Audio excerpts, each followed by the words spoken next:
Tantor Audio, a division of Recorded Books, presents The Dawn's Early Light by Walter Lord, narrated by Norman Dietz.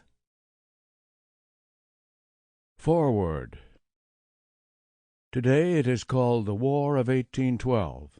Then it was often called the Second War of Independence, and a glimpse of America during those trying times suggests the reasons why. Caught in the crossfire of the Napoleonic Wars, the young republic was scorned as a real nation by the European powers. Both the French and the English ignored America's neutral rights, but Britain's immense sea power made her the chief offender.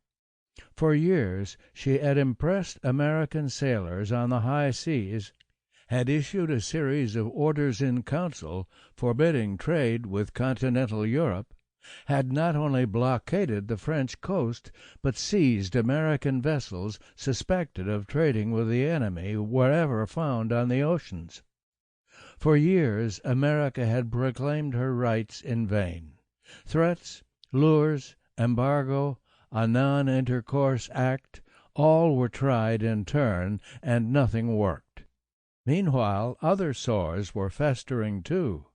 The agricultural South saw its crop prices drop in the wake of British trade restrictions. Western settlers feared British intrigue among the Indians. Land-hungry war hawks openly longed for Canada. Finally, President James Madison came to the end of the road. Perhaps it would have been different if he had known that London had, for domestic reasons, already decided to repeal the hated Orders in Council. But the step was taken, and the news arrived too late.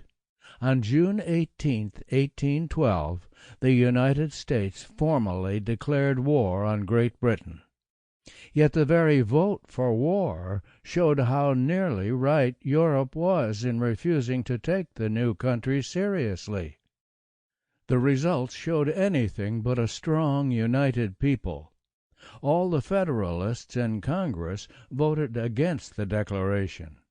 In the Senate, the margin was only 19-13, with New England almost solidly opposed. To the banking and shipping circles of the East, the loss of an occasional ship or sailor was a small price to pay for the profits to be made. Nor did the war itself weld the nation together. Let the Southern heroes fight their own battles, advised the Reverend Elijah Parrish of Massachusetts. In New York and New England a lively smuggling trade developed, supplying the British armies in Canada. To stop this traffic, Madison tried an embargo on all shipping. It was soon abandoned. It only increased the dissent that tore at the country. Economically, America seemed almost hopelessly weak. Committed to low taxes, the administration tried to finance the war by borrowing, but money proved hard to get. Foreign banks were leery, while New England, the wealthiest section of the country, declined to cooperate. Soon Washington was practically broke. Congress felt it couldn't even afford $6,000 to pay the salaries of 2 assistant secretaries of war. Militarily, too, the picture was bleak. The Constitution beat the Guerrière, and American privateers raised havoc with British commerce. But the main front was Canada, and here there was little to cheer about.